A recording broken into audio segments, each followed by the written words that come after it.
Uchaguzi wa Oktoba 29 wa Tanzania uligubikwa na maandamano na vurugu.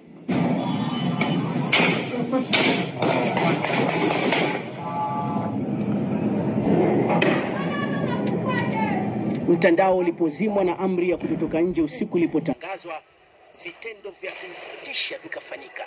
Mtandao ulipowashwa tu, video na picha zilimiminika na ukweli ukaanza kuonekana. BBC imethibitisha video na picha za kutisha zikionyesha athari za matumizi ya nguvu ya polisi wanaoaminika kuwa ni vyombo vya usalama. Tumetumia picha za satellite na kulinganisha na vitu tulivyoviona kwenye video ili kuthibitisha maeneo ya matukio hayo. Miili iliyorundikwa kwa pamoja, majeraha ya risasi sehemu mbalimbali za mwili, maiti zikilazwa chini, na inaaminika kuwa wamepigwa risasi na vyombo vya usalama.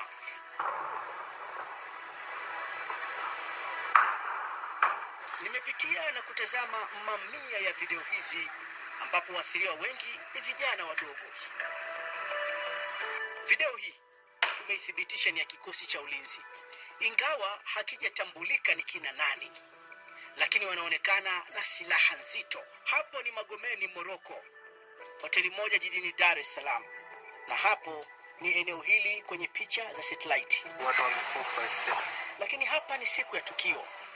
Video hii tumeithibitisha ni eneo la Magomeni karibu na kanisa la Anglikana.